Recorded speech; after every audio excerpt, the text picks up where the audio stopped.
All right. Another live show episode. Welcome, welcome. I have some great guests today. Dr. Farokh Jiveh and Fred Cary. Tori, if you want to bring them on, please.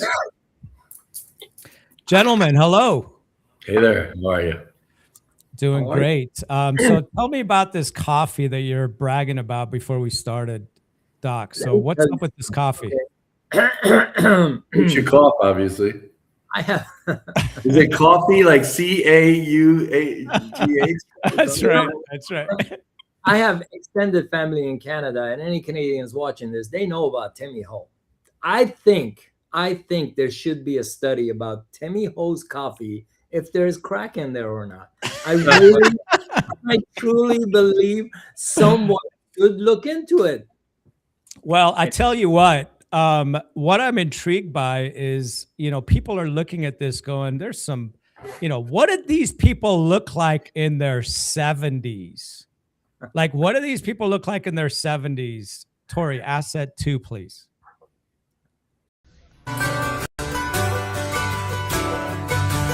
I'd give up forever to touch you, 'cause I know that you feel me somehow. You're the closest to heaven that I'll ever be, and I don't wanna go home right now. Dude, Damn, you're so good. Wait, that's me. Oh, is it? Wait, did we do that backwards? I was rocking it in the 90s. Where'd you 90s. get those? Sorry, 90s.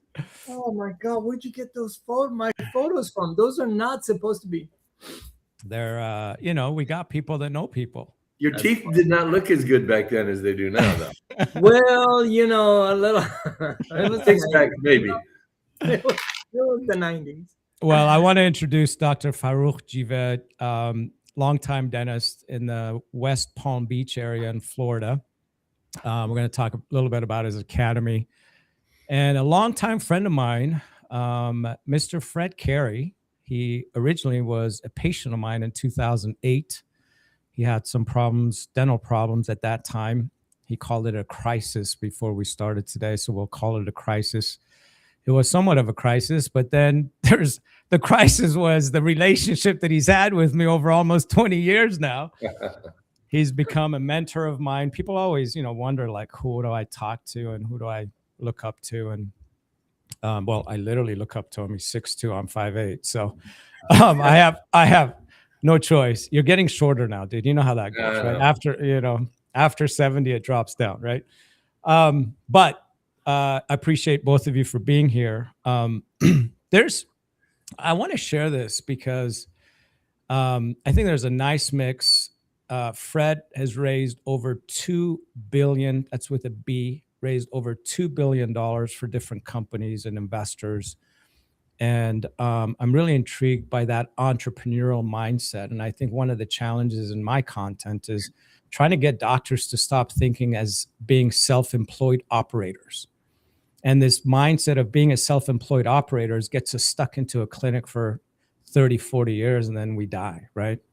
But, I want to start by sharing this video because there's so many aspects of this video that I want to touch on and kind of really share my mistakes as well, because what I did in the first 20 years, which all kind of fell apart, was I had all these interests outside of the dental office, and I would use my dental business profits to chase these other aspirations, real estate, investments, and stock market, and different projects, and then obviously investing into some of what I started doing early on as well. And there's so much money was wasted in so many ways that really strained my practice, because I took money out of my practice instead of reinvesting for growth and innovation and technology. I took it and tried to do something else with it. So I want to talk a little bit about that mistake as well. But before we do that, I love this video for many reasons. Tori, can you play asset number 4, please? Excuse me, sir.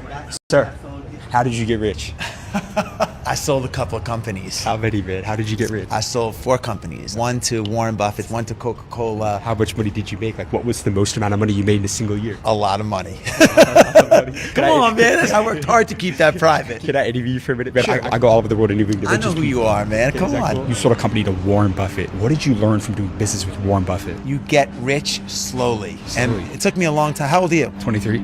You will make 20 times more money in your 40s than you're making now. How much money do you make now? You ask everybody how much money they make. How much money are you making, James? What's the biggest year you've had? So my business is going to make well over $10 million this year. At 23? 23, I promise you. Can I invest in you now? I don't know if I need the Wait, you capital. guys are making $10 million a year now? Over 10 mil. Is it safe to say that your company's probably worth $80 to $100 million now? Could be, yeah. You want to sell 10% of it? We could set up a call after this. No.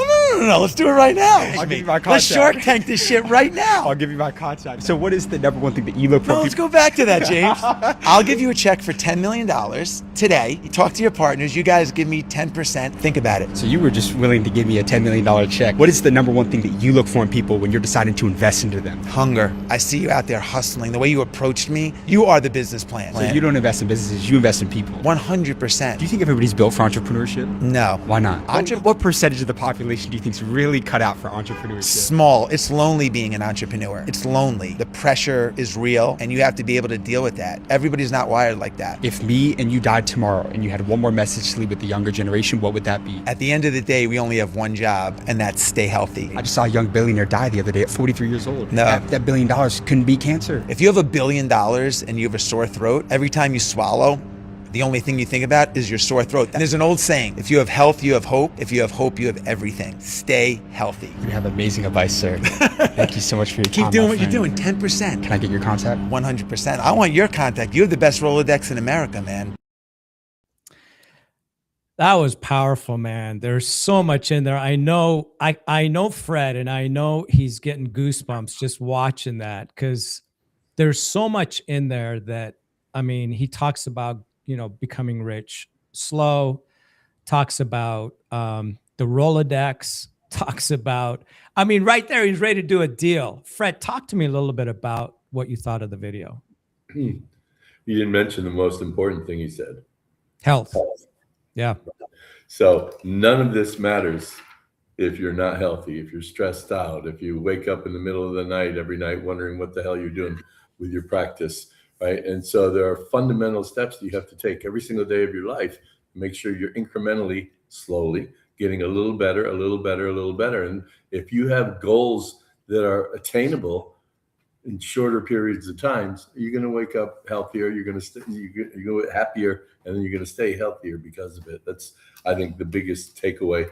I think $10 million for 10% of that is too much, but that's a side story. I'm sure he didn't pay it. Well, here's the problem, Doc. And the problem is we sell our license to these corporate, buyers and investors, right? I mean, that's ultimately what's happening in our profession as we've, gone away from the private sector and DSOs have penetrated the market. Why is it that dentists sell their license? What is the purpose of doing that? Why not just do better with what you have? It is one word, and that's fear. And when you live in that consciousness of fear, it paralyzes you, because I truly believe, just for a second, let's go back to the video, and I have a little bit of a different take on that.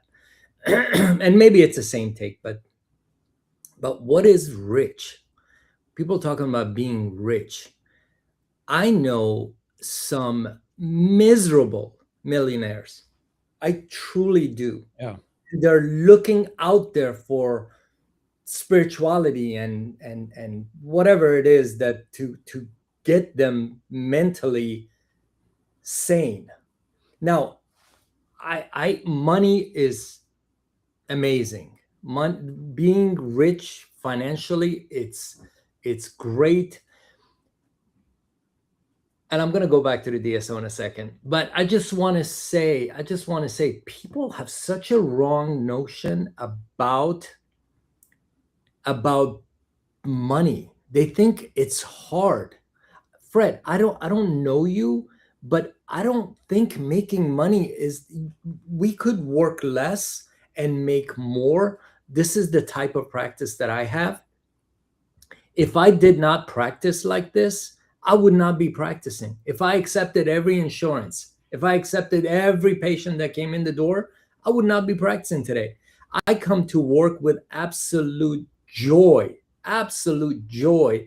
And it is so much fun to come to work. And when I see that, and I try to instill that in other doctors, but to go back to a question, it's fear, because they don't know their own essence.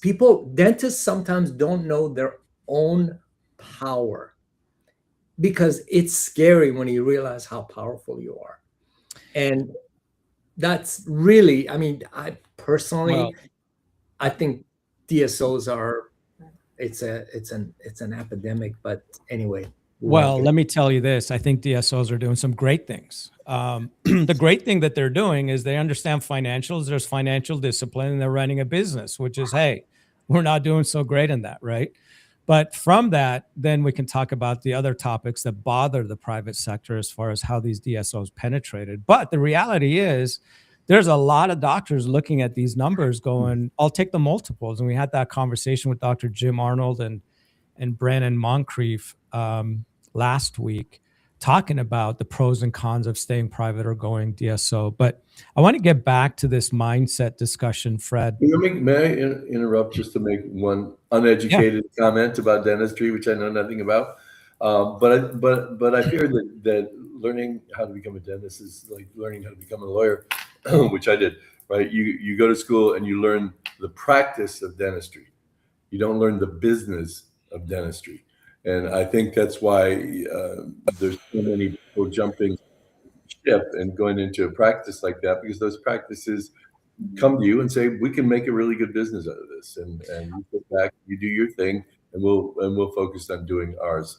So that's part of the reason all these things happen. Well, I will tell you, doctors can make $1.2 million and they have 85% overhead. And, that's a problem. I mean, it's not necessarily the production game or even the collections game. It's how you manage the money that comes in your bank, or manage the clinical skills that you have. There are doctors that are making $5 million in gross business filing bankruptcy. How's that happening? What's going on?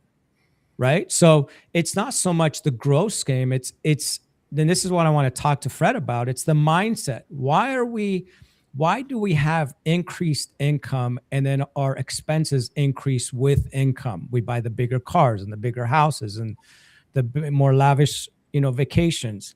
Tell me a little bit about the mindset of an entrepreneur, Fred. Money has to be the last thing you think about, because most people, when they decide to go into the entrepreneurial world, and by the way, I'll relate that to dentistry later on, because as a dentist starting your own practice, you are an entrepreneur. But most people, when they go into entrepreneurship, it's going from a cushy 40-hour-a-week job where they're getting maximum dollars to working 100 hours for free, and not trying to work your way up to ramen money.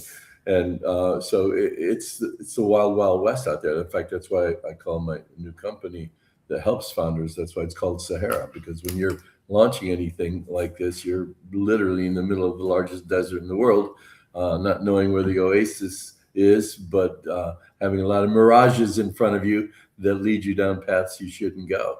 So the whole journey of entrepreneurship is one that really is left for a small percentage of people, because you really need to embrace failure instead of fearing failure. And we've been taught to fear failure.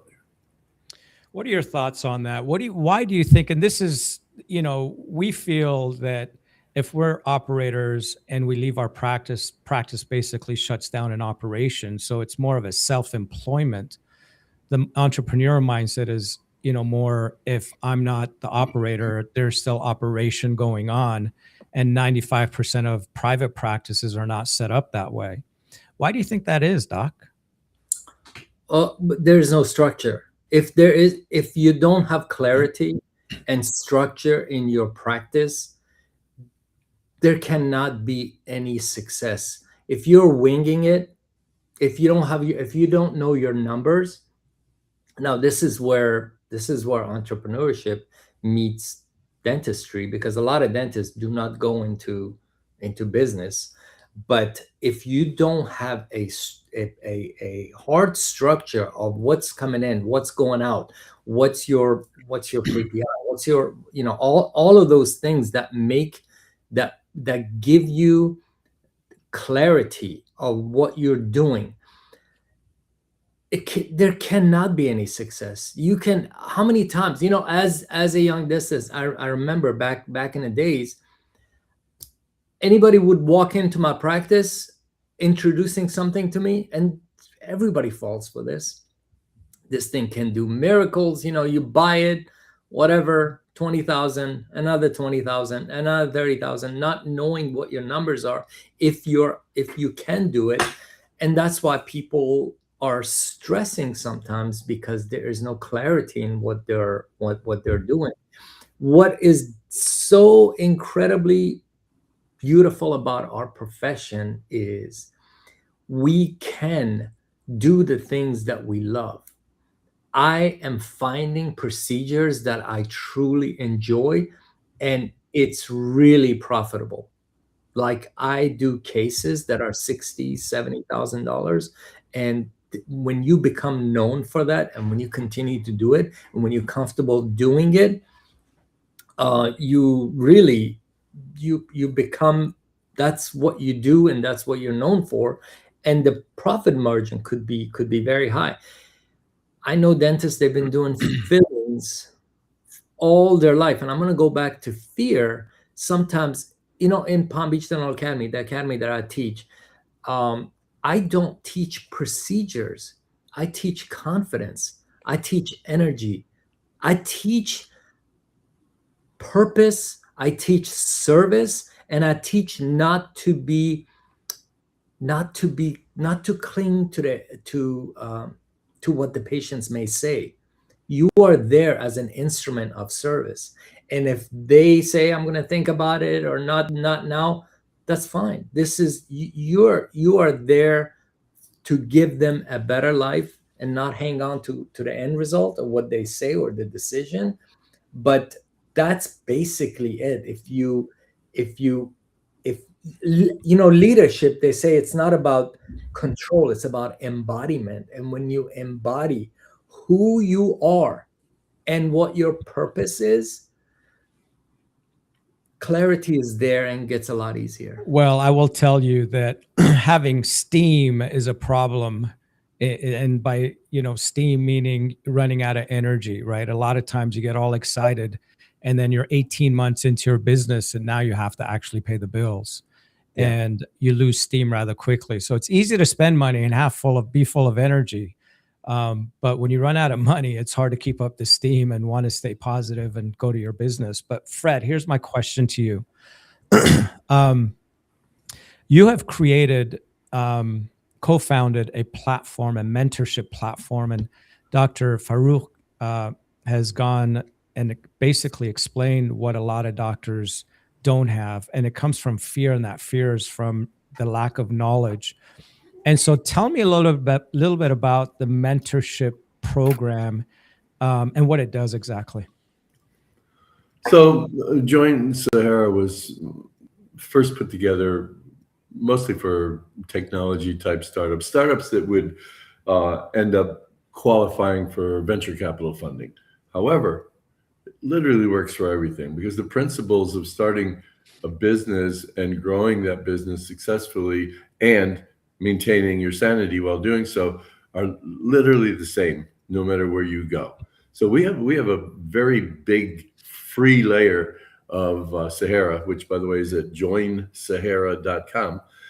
You can go sign up and start working with it. So what Sahara does, it is taken everything I've ever spoken about regarding business and condense that into what they're internally calling the Fred brain. And stuff, it's a lot smarter than me, because it has everything I've ever talked about, plus the entirety of the internet at its fingertips. So it immediately becomes an expert in anything. So you literally can go on there regarding any idea, and it's just a very, very structured format. If you guys are out using ChatGPT and stuff, you can ask terrible questions. You get great answers to a terrible question. If you go to Sahara, you can't. You go in, and Fred will tell you you're full of it, and put you on track. So how I would use it if I had a dental practice and I wanted to get better with it is, and as soon as we hang up, I'm going to go try this and make sure it works. But I'm very confident it will. You just go in there. You say, I have a practice. I've been practicing this long in this neighborhood. I want to build my business better. I want to have better returns. I want to have a better bottom line. And I'd like to go through this step by step with you and see what I need to do. And Sahara, AKA Fred, will work with you step by step, give you little bite-sized pieces of what you need to do next. What do you need to do this week? What do you need to do next week? And really get you on track to uncovering what it is that can make your practice better and more profitable. At the same time, working with you to make you happier and more fulfilled. In fact, we have a piece of Sahara. You can chat with me, or there's a little call button. If you don't understand something, you can call, and it's me and my voice, and I have the whole dialogue that you were chatting about, and I can explain things in more detail. But one of the things that I'm super proud of is that we analyze somebody's emotional state of mind, so that when you're asking about things, if we hear that you're stressed out or insecure, or you may have imposter syndrome, whatever it is, we'll stop what we're doing, working on your business, and instead start working on you as a person. What's going on? What's going wrong? What are you suffering through? And we can show you that you're not the only one. We all wake up in the middle of the night at some point in our life and wondering what the hell we're doing with our lives. And it's very, very common. But the fact that we're in tune with that part of it, I think you can create a better practice and become a better person in the process. So they say that AI technology can't do three things. It can't taste anything. It doesn't have empathy, and then critical thinking is the third part. So one of the things I think Fred is touching on here that I think is really the differentiator is the critical thinking part and the empathy part, is that you're actually getting somebody. And look, and it's fair to say this, Fred, there's other platforms out there, but the key is the connection that you have. And I can tell you, I look up to Fred. I call him all the time. I've probably shared more problems with him than even my parents or, my wife maybe at times, because I've just known Fred for so many years. And it's good to have that confidant, right? It's good to have that mentor. It's good to have that voice. And a lot of coaching and mentorship that I've done privately one-on-one, a lot of it has just been, the shit they're going throughout the day. Like, my hygienist doesn't like my office manager and they're not getting along and it's driving me nuts. It's not even about clinical dentistry or financial numbers. It's just office drama. What do I do? How do I handle that? Right. I mean, what do I do? Just fire both of them or bring them both in a room and just say, here are the gloves, just go at it. I mean, what do you do? Right. Yeah. Well, Fred would give you a plan on what to do with something like that, but the real Fred would say, yeah, fire them both. but that's the real side of dentistry. And this is where I think a lot of, and Dr. Jiveh, maybe you agree, a lot of the reasons why doctors are hopping to corporate is because they're just tired of the admin bullshit, right? They're tired of the drama of dealing with admin. Want to touch on that a little bit, Doc? Sure. And I'm going to take a little different perspective on this. And as crazy as this sounds, again, I don't believe I've ever been this happier in my life, in my business, in my career, in who I am, because I finally started to realize I moved up the ladder of consciousness, if you will. And I really believe everything starts with us. Like, Everything is a result. Our relationship, our health, our business, everything is a result of what's happening inside of us. So I love this analogy. You know, if you have a projector on your heart, what's happening on the outside, the argument between the hygienist and the assistant, as crazy as this sounds, if you are the leader and you are the source of calm, of absolute beautiful energy, they will rise. If they don't, of course, they're not to the level of your consciousness. They are not aligning with your practice. And I truly believe dentists could benefit so much from taking courses outside of dentistry, like something that Fred is teaching. I mean, it's amazing how you go to conferences. It's the same old procedure after procedure after procedure. This is the how to is becoming, we're becoming like a CE junkies of, we think the more we know, the more procedures we know, the better we'll do. But truly, if we are calm on the inside and our energy is full of light, and I really believe this about money, if we in our mind, if we empty of our mind of that hatred, of that animosity, of the comparison, it will absolutely make room for money to come in. Tell a 35-year-old that, man. Come on, you know, it's tough, right? I mean, it's tough. I mean, look, we all got white hair in this show for a reason, because, you know, we've gone through some of these trials and tribulations. But if I was to ask you, Doc, the one thing that kind of pushed you in this direction, what would you say it is, if there is one thing that you can guide the person who is 35, stressed, anxiety, hates dentistry? What is the one thing that you would advise them to do today? You need an awakening. That's basically it.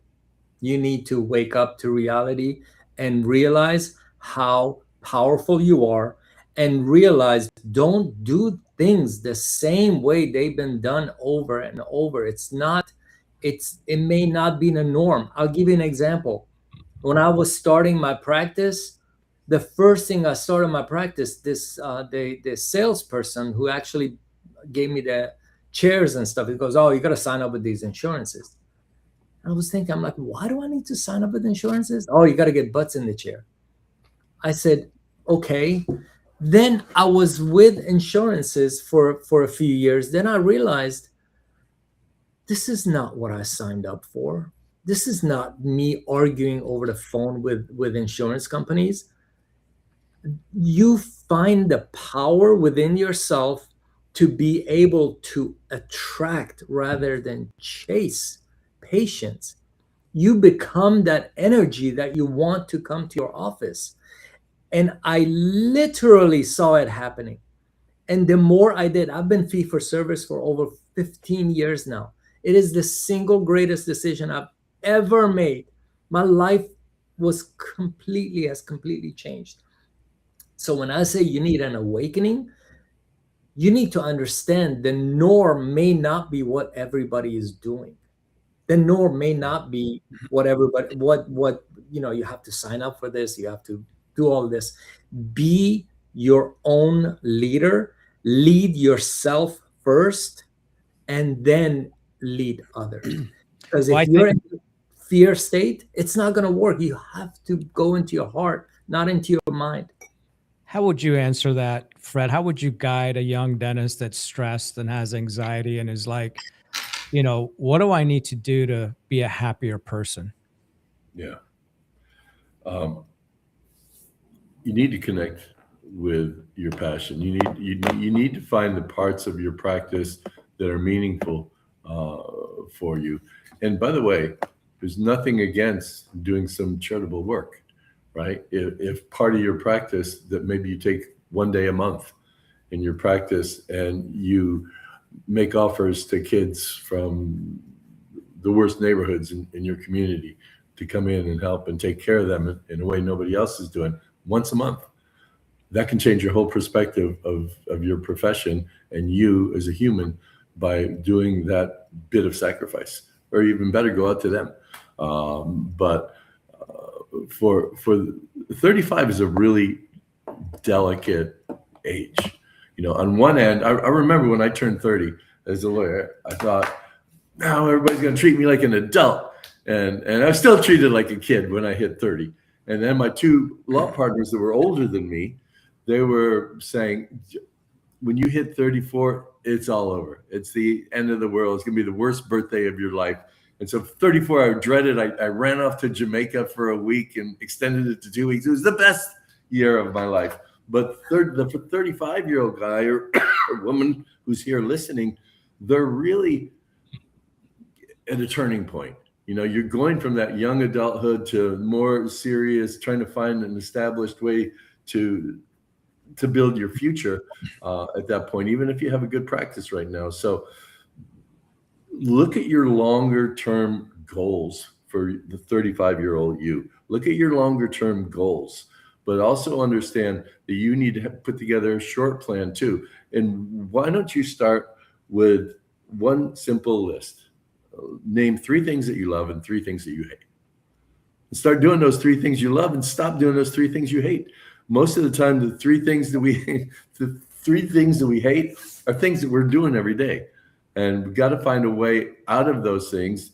As the doc said, when he changed his practice from insurance-based to pay-based, it helped change everything for him. Find what's going to change everything for you and run to it. And don't wait till tomorrow. Start today. Yeah, I mean, I think no, you can't. No, you can't. No, go ahead.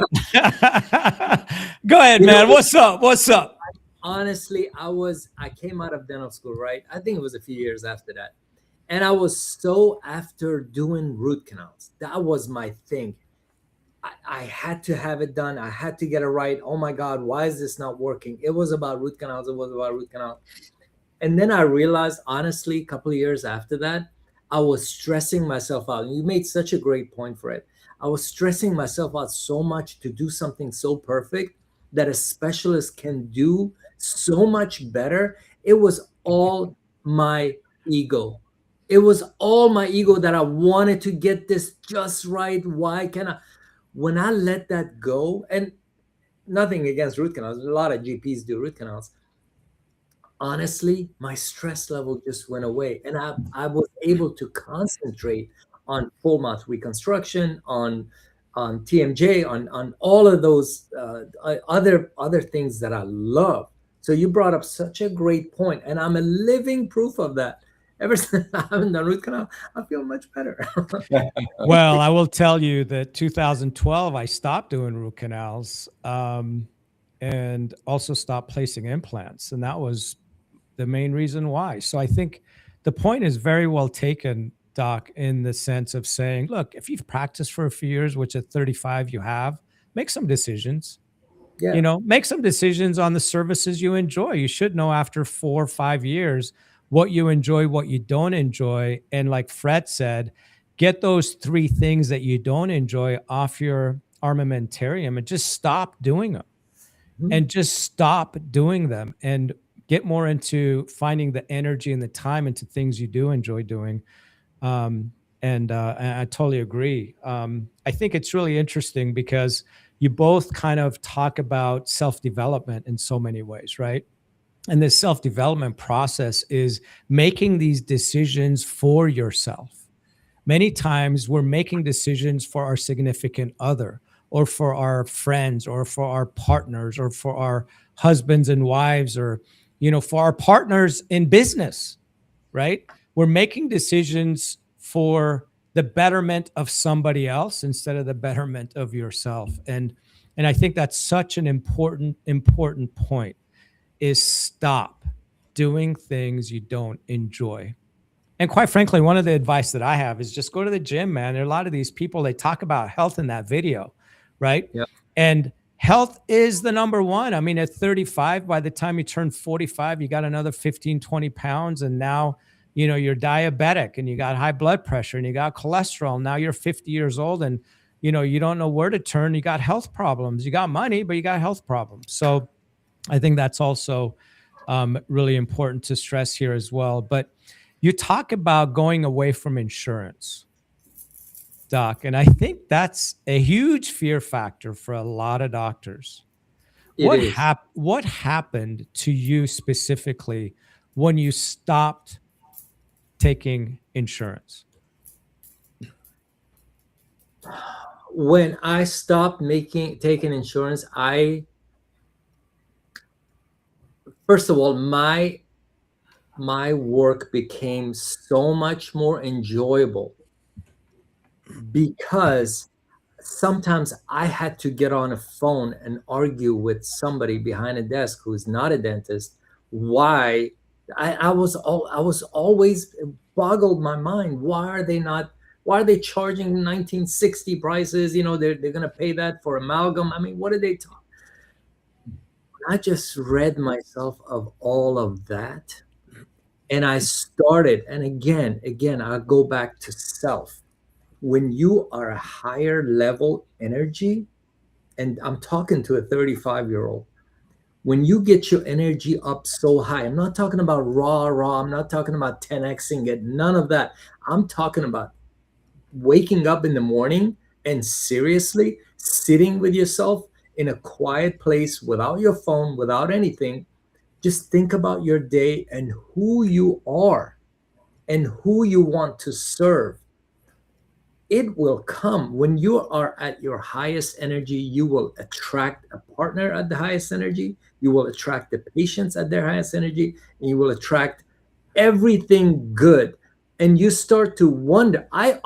Sometimes I start to wonder, what is going on? What is happening? Why am I attracting these things? But you can't, because we all deserve it. And so to answer your question, when I stopped taking insurances, life begun. It really started. Were there challenges in the beginning? Were there times that I was doing nothing? Absolutely. But now I see one patient at a time. On Monday, I have one patient.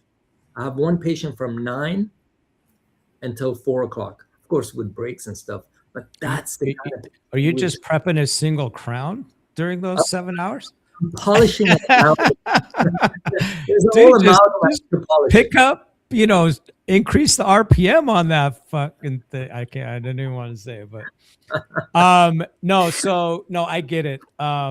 Yeah, I mean, that's for the young dentist that's listening to that, one patient a day is like, you're nuts, you're crazy, but it's possible. And even Dr. Payray, he said, I'd love to do one arch a day. If I can do one arch a day and be excellent at doing that one arch, I'm happy. One arch a day is 4 or 5 arches a week. It's and think about it. If you do one, you see one patient, obviously it's a bigger case, but you're taking care of one person. That person experiences something totally different. And I think that's very powerful in so many ways. Tori, play asset number 4. I think it's a good time.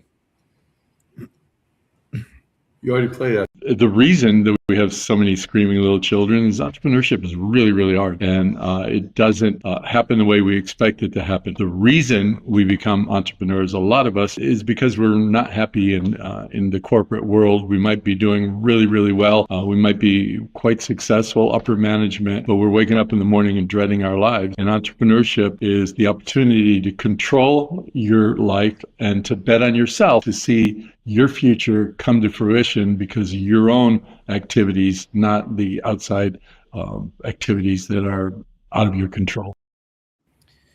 Hey, I know that guy. So Fred, I want to, talk this last portion about entrepreneurship specifically. And this is a struggle for doctors. It's a major struggle for doctors. Now, in the video at the beginning, the 23-year-old is worth, $100 million. And so the young doctors that are graduating at 26, 30 years old, that's the game they want to chase. Some of them just want to, build practices and exit by the time they're 35, 40 years old. But the reality is the majority don't do that. Tell me a little bit about the difference between an operator and an entrepreneur. Well, I mean, the massive differences, right? An entrepreneur is always second guessing themselves. They're always trying to pivot. They have a degree of determination that is endless, and they learn to accept failure as lessons instead of a reason to stop. And when we become an operator, we're in the grind. We're on that little churning wheel, and we have to get up in the morning, get on the wheel, and just have it rotate until we're ready to go home and go to bed. But being able to stop thinking about your practice for a second and start thinking about what you pointed out about getting up and working out and stuff. I tell people some of that same stuff, but it's working out, it's meditation, it's affirmations, it's gratitude, it's reading a little bit every morning before you start your day. Why?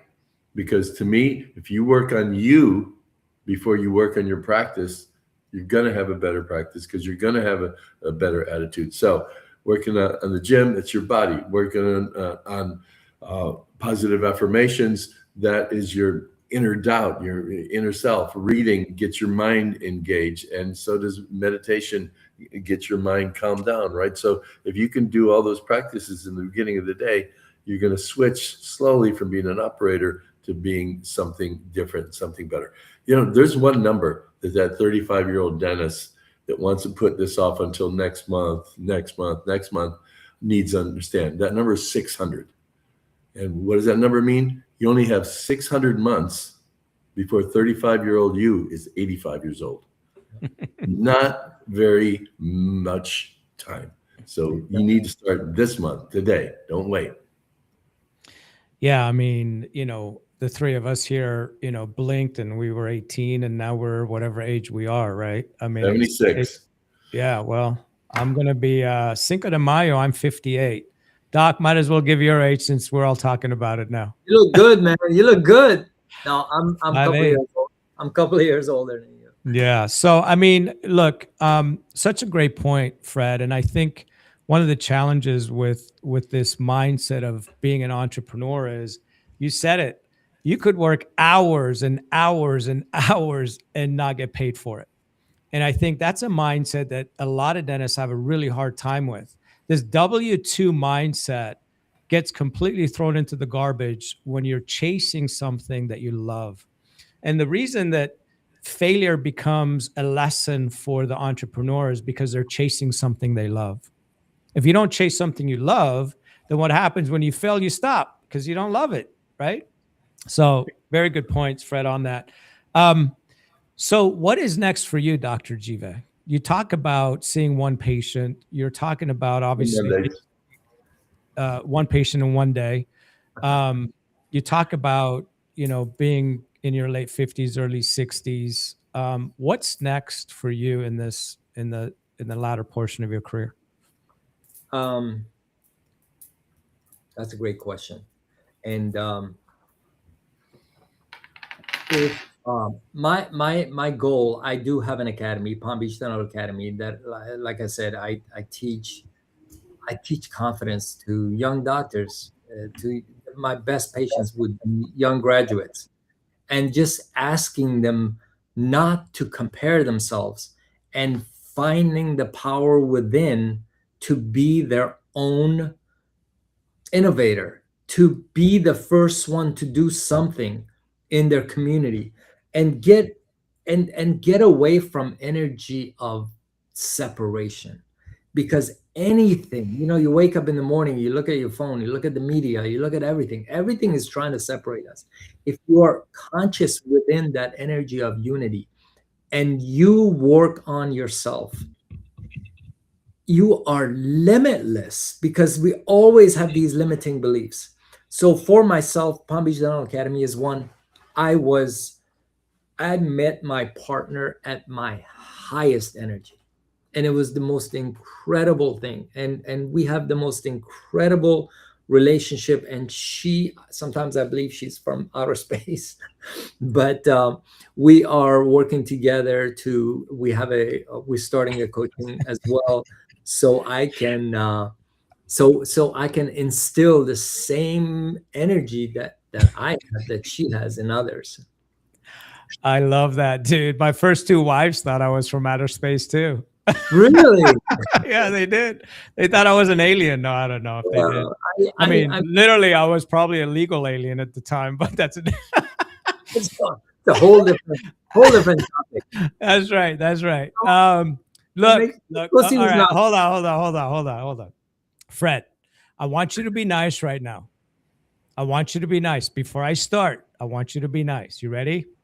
I can try. I've come up with hundreds of ideas over the last almost 20 years. Tell me the worst idea that I've ever come up with. I said, be nice. You don't come up with any bad ideas, Wow.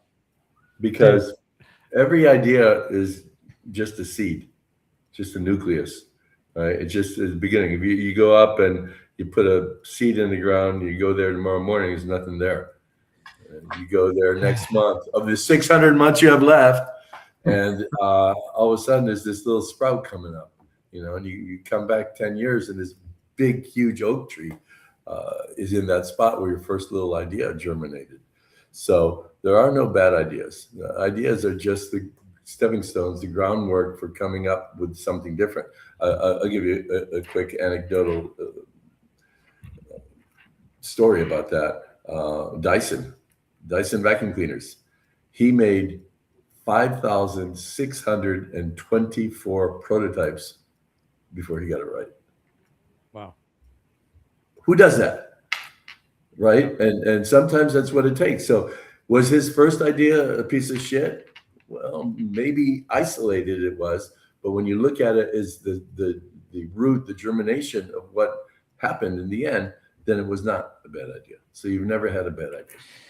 Well, I appreciate that. And I can tell you that I've had some painful times with my pivoting of ideas and how I've grown into where I'm at today. And I will tell you, talking about ideas, I'm in my sitting in my sixth practice right now as a startup, 25 years.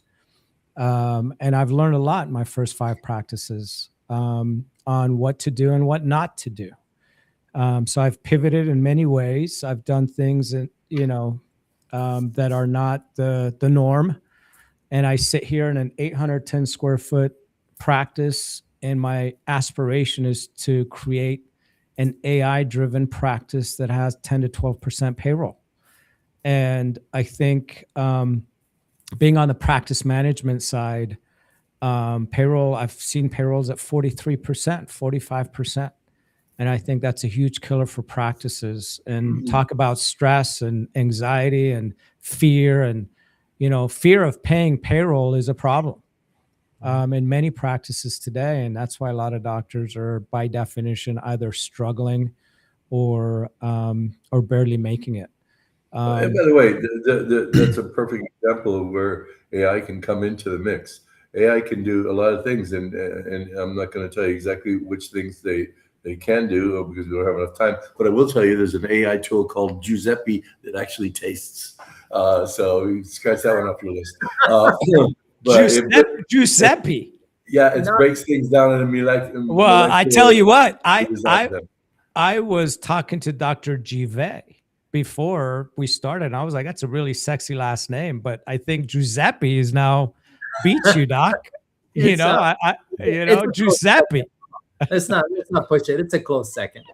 But anyway, the AI tools, you should look them up, and Shane, maybe you can over time start introducing some of them into your channel. But there are plenty of AI tools that can do your billing, that can do your reminders, that can answer your phones, that can set appointments, that can do really great follow-ups to increase your business that you have with very authentic voices that will know intimately every element of every single patient that they contact.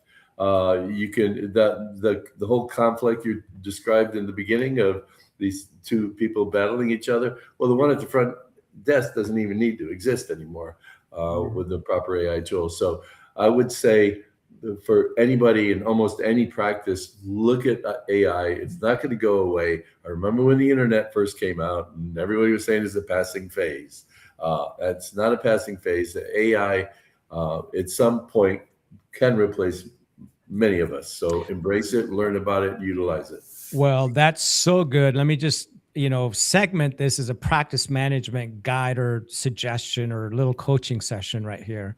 If you have a dental practice and you still have voicemail, or if you have a dental practice and your lead to engagement time is either not understood or it's days, if not hours, with an AI tool, it's seconds. And you get callbacks on every single lead, every single call, and it's within seconds. So there's no more voicemail. If you're voicemail, you're outdated today by definition. And this is kind of what I'm trying to prove with this practice is proof of concept to say we're doing everything wrong, and let me prove it to you. Doc, what are your thoughts? If I may add, that's a true definition of a visionary. When you see these things, this is being limitless, man. I think so many dentists are afraid that everything's going to be replaced. Everybody's going to be replaced.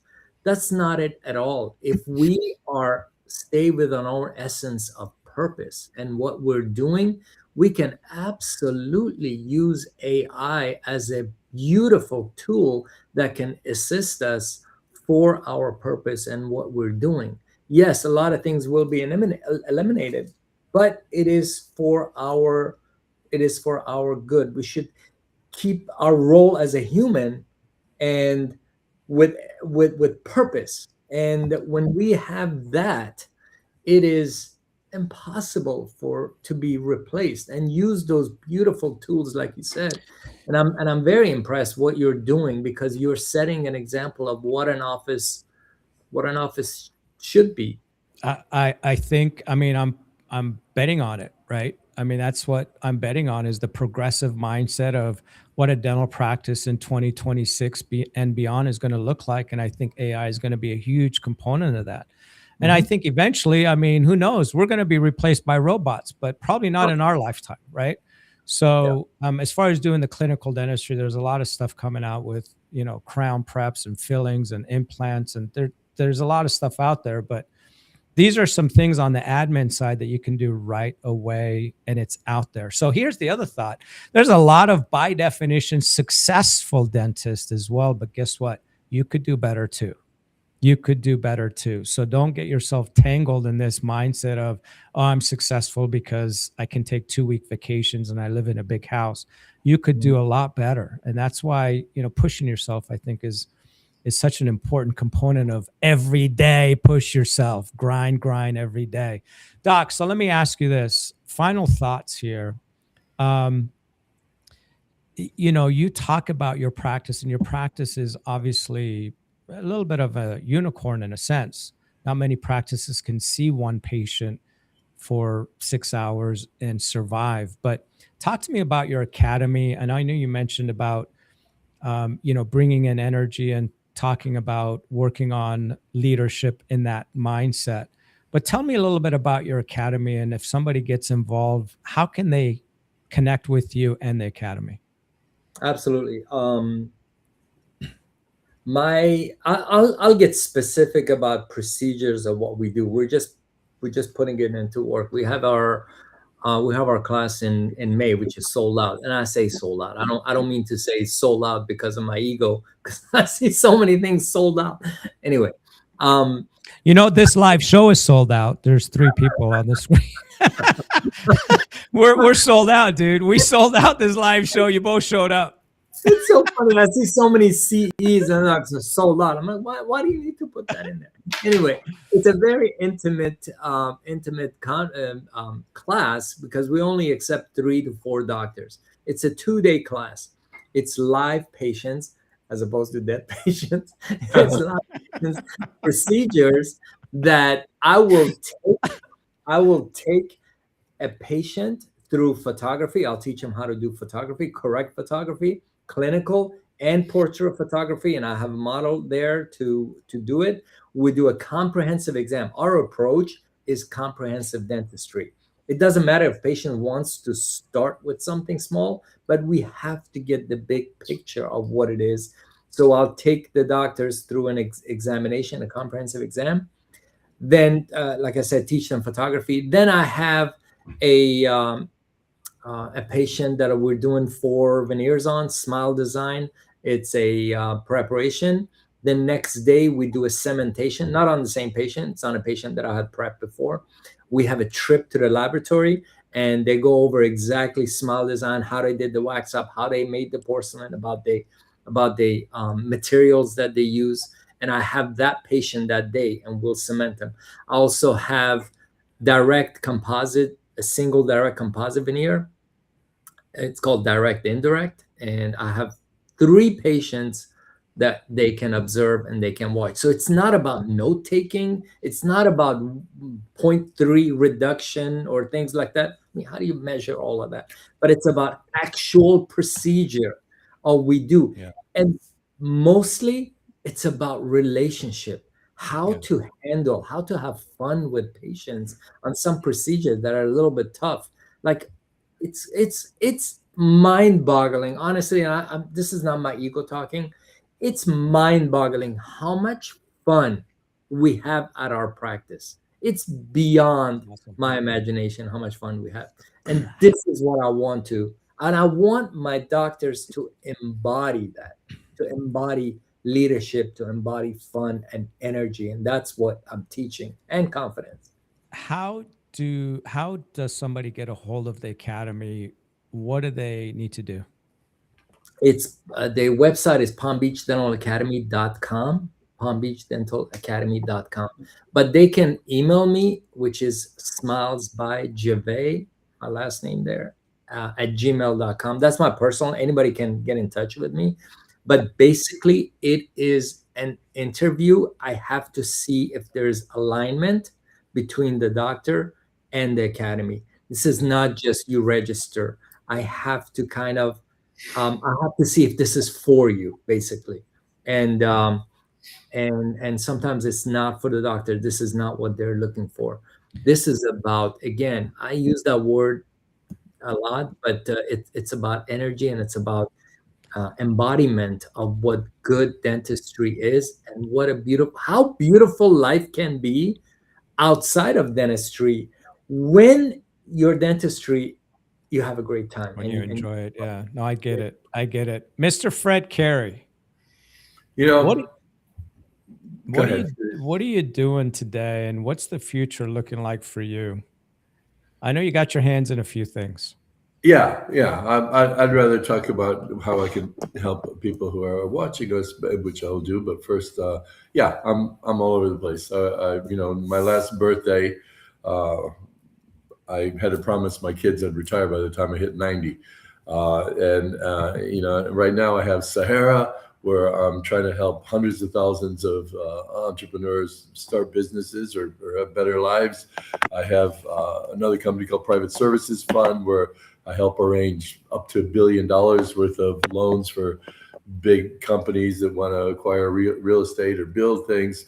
I have my own FredCary.com practice, where I help on a one-on-one basis, help smaller companies become bigger companies. And I have the musical side of me as well that's getting ready to launch this summer, where we're really changing what music is, where it has been. I'll leave it at that. But, well, I will tell you that I should say this, that Fred was part of a band when he was younger, when he was 35. I don't know. How old were you, Fred, when you were part of the band? 16, 17, 18, 19. Yeah. Okay. Yeah, not 35. I was in the courtroom. Yeah. But you still, you played the bass guitar, correct? Played the bass, played the regular guitar, sang, wrote songs. I've written about 70 songs now in the last year and a half for this new multimedia episodic adventure that's about to take place. Well, I tell you what. By Netflix and music into one element. You've had a lot of downloads, my friend. You want to tell me how many downloads? Oh, I did a test album last year to check it out, and it was like 2.5 million downloads on it. Yeah, pretty steady. But it sucks compared to what I'm doing now, so don't bother doing it. But can I give? Yes, go ahead, I sir. wanted to give 3. Screw anybody trying to reach me. Just go. I'm too busy. But go help yourself. Go to joinsahara.com and use the free program, and it will help you work on things. But we've talked about very aspirational things in the future, how to become a better person, how to focus on a better practice.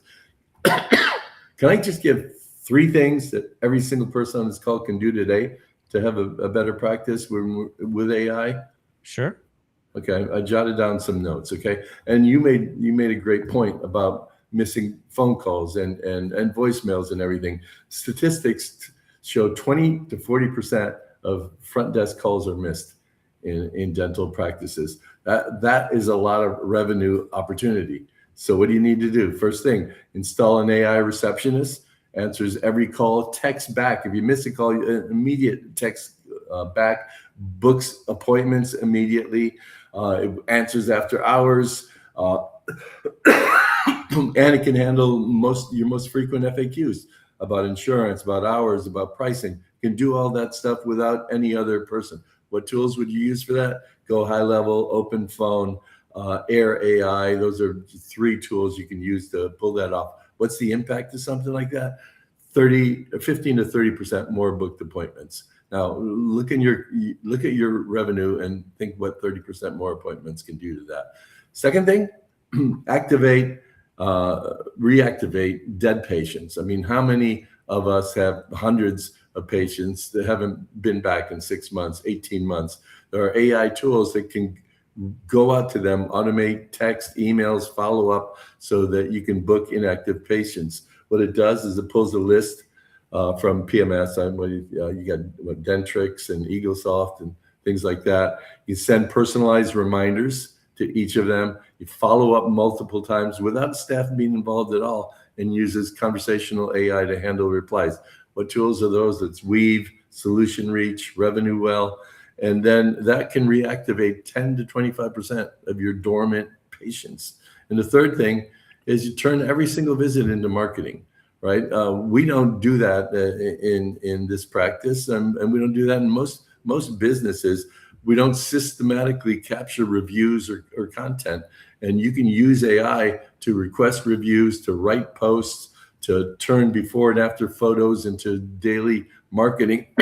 And when you do that, you can start building up a real pedigree of Google reviews, and just simple little posts can make a big difference in your practice. What do you use for that? Just things like ChatGPT, Podium, Canva. They can do all those things. So the impact: more 5-star reviews, consistent brand presence, and it compounds over time. So those are 3 things. A one-liner for that: AI can book more patients, bring back the ones you lost, and turn every visit into marketing without hiring anybody. You know what, Fred? You did something really smart right here. You had an AI tracker that recorded this presentation and gave you these suggestions and ideas. Weave and EagleSoft? How the hell did you come up with those names, dude? Those are the companies I use. That's like badass, dude. That's like real-time badass right there. Well done, Fred. That's Fred talking, by the way. That's well played, my friend. That's well played. Love that. I will tell you guys also, don't listen to Fred. I have his cell phone. If you want to get a hold of him, just contact me. You know how to get a hold of me. I'm all over the place. I'll get you a cell phone. But Fred, well done. That's well played, my friend. Gentlemen, thank you so much for all of that. What an honor. Thank you. That was a lot of fun. So thank you. Good. And I will be in touch with both of you very shortly. Thank you, sir. Okay. Well, it looks like it's bourbon time somewhere. So I'm off. Right. It was nice talking to you, Fred, as well. That was great. Nice talking to you, Doc. All right. See you guys. Ciao. Take care. Wow, that was awesome. All right. AI tracker was the best way to grab all of that. That was a smart move. If I really thought that was really cool. Yeah, well, you can get on the mentorship program on Sahara, and he can guide you through. I will look into that. By the way, you guys, I'm on the screen right now, and you guys aren't. So you're not supposed to be talking to me right now, okay? I'm just trying to. It is what it is. Real-time live streaming. Next week, I have. Okay. Hi. Next week, I have Dr. Sonia Chopra, endodontist, on our show. We talked about loving what you do. And I can tell you that I don't enjoy doing root canals, but what I do enjoy is listening to how she was born to save teeth. We'll talk more about that next week. Follow me on social channels, Dr. Shaheen Safarian. Had a really fun time here today with the two gentlemen today, and I'll see you next Thursday, same time. Have a great time.